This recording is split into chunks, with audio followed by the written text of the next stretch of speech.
కృపామయ TV వీక్షకులందరికీ క్రీస్తు వారి పేరిట శుభాలు వందనాలు తెలియజేస్తా ఉన్నానండి. ఓబేదెదోము అనేటువంటి ఒక వ్యక్తి గురించి ఈరోజు నేను మీతో మాట్లాడతాను. ఇతను పేరు వాస్తవానికి ఇంగ్లీష్లో 2 మాటల్లో ఉంటుంది, హెబ్రీలో కూడా 2 మాటల్లో ఉంటుంది.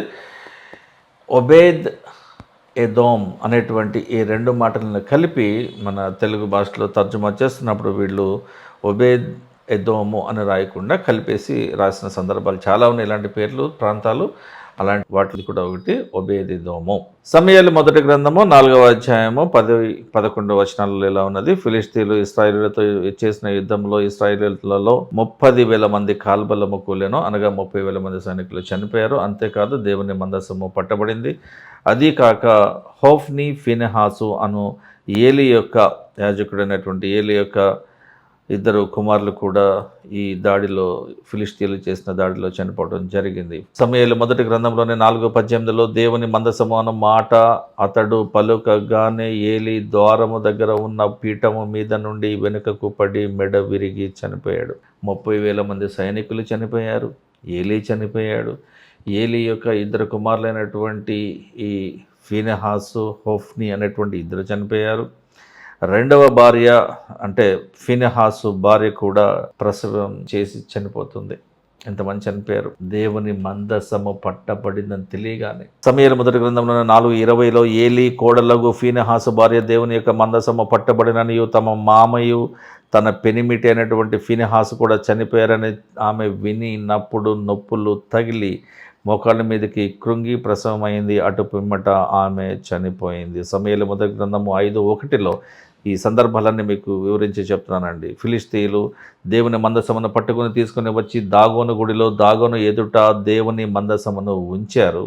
5:6 యెహోవా హస్తము అష్డోదు వారి మీద భారముగా ఉండెను కనుక అష్డోదు వారిని దాని సరిహద్దులలో ఉన్న వారిని ఆయన గడ్డల రోగముతో మొత్తి వారిని హతము చేశాడు. చూడండి, యుద్ధము చేసేది దేవుడే, యుద్ధము యెహోవాదే. దేవుని మందసము పట్టబడిందని తెలిసిన తర్వాత ఇశ్రాయేలీయులు ఆ మందసము కొరకు ఎటువంటి ప్రయత్నములు చేయలేని సందర్భంలో దేవుడే తన మందసము పట్టబడిందనే విషయమై పగ తీర్చుకుంటున్న సందర్భం మీకు ఇక్కడ చూడండి. అంటే దేవుడు మన పక్షమున యుద్ధం చేస్తాడనమాట.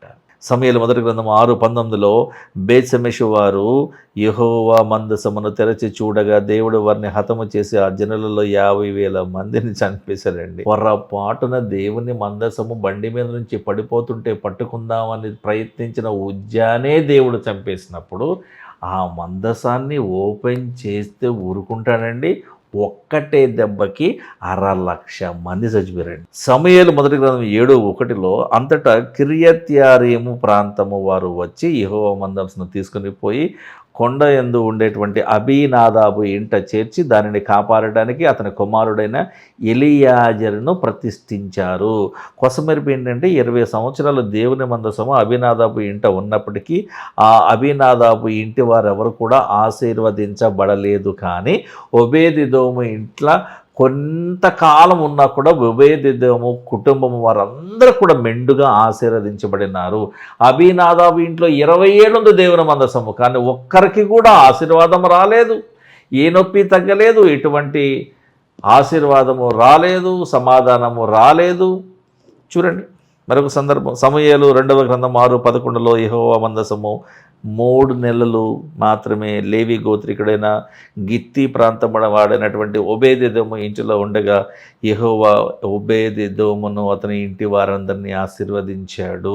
ఎందుకు అంటే అబీనాదాబు ఈ దేవుని మందసము అతని ఇంట 20 సంవత్సరాలు ఉన్నప్పటికీ కూడా ఆ దేవుని మందసాన్ని అబీనాదాబు అతని కుటుంబం వారు ఎలా చూశారంటే అదొక వస్తువుగా చూశారు. అందుకనే వాడికి ఆశీర్వాదం రాలేదు. అదే ఈ ఒబేదెదోము వారు ఎలా చూశారంటే ఈ దేవుని మందసము మన ఇంట్లో ఉంది అంటే దేవుని తోడు మనకి ఉన్నది, దేవుడు మనకు అండగా ఉన్నాడు, తోడుగా ఉన్నాడని అనుకున్నారు. కాబట్టి అలాగా వాళ్ళు ఫీల్ అయ్యారు. కాబట్టి వారికి దేవుడు ఆశీర్వాదాన్ని ఇచ్చాడు. అన్ని రకాలుగా, ఆర్థికంగా, ఆరోగ్యపరంగా, ఆశీర్వాదంగా, సమాధానపరంగా ప్రతి విషయంలో దేవుడు వారిని దీవించాడు. చివరిగా ద్వితీయోపదేశ ఖండము 28వ అధ్యాయము మొదటి 6 వచనాల్లో ఉన్న సందర్భం మీరు తప్పకుండా తెలుసుకోవాలి. నీవు నీ దేవుడైన యెహోవా మాట శ్రద్ధగా విని ఆయన ఇచ్చు ఆజ్ఞలనన్నిటినీ కూడా అనుసరించి నడుచుకొనిన ఎడల నువ్వు పాటిస్తే నీ దేవుడైన యెహోవా భూమి మీద ఉన్న సమస్త జనుల కంటే నిన్ను హెచ్చిస్తాడు.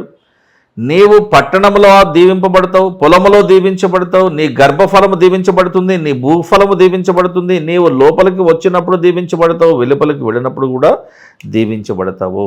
ఓబేదెదోము దేవుడు నాకు తోడుగా ఉన్నాడని అనుకున్నాడు. చూడండి, the presence of God is with me అని అనుకున్నాడు ఓబేదెదోము. కానీ అబీనాదాబ్ వాళ్ళు అనుకోలేదు. అతను ఏమన్నాడంటే, దేవుని మందసం అనేటువంటి ఒక వస్తువు మా ఇంట్లో ఉంది అంతే, ఇది మళ్ళీ తిరిగి వాళ్ళకి ఇచ్చేయాలనుకున్నాడు. The way you look at the thing is very important. That makes all the difference of course. చిన్న ప్రార్థన కొరకే తలలో ఉంచుదాం. పరలోకమందున్న మా తండ్రి, మా ప్రార్థన ఆలకించండి ప్రభా. నీవు మాకు వాక్యాన్ని ఇచ్చినావు ప్రభా. నీ వాక్యమే మాకు దీపము, నీ వాక్యమే మాకు ఆయుధము, నీ వాక్యమే మాకు ఊపిరి, నీ వాక్యమే మాకు సమస్తమై ఉన్నది ప్రభా. మమ్మల్ని స్వస్థపరిచేది నీ వాక్యమే, మాకు ధైర్యం ఇచ్చేది నీ వాక్యమే, మమ్మల్ని పరిశుద్ధపరిచేది నీ వాక్యమే ప్రభా. నీ వాక్యంను నమ్ముకుని ఈ వాక్యపు వెలుగులో నడిచేటువంటి గొప్ప అవకాశాన్ని మాకు ఇచ్చి ఉన్నారు ప్రభా. మేము యేసుక్రీస్తు అనే ద్రాక్షవలకి మేము అంటు కట్టబడే విషయం మాకు సహాయం చేయమని యేసుక్రీస్తు వారి పరిశుద్ధ నామంలో ప్రార్థించి వేడుకుంటున్నాం తండ్రి. ఆమేన్. Thank you.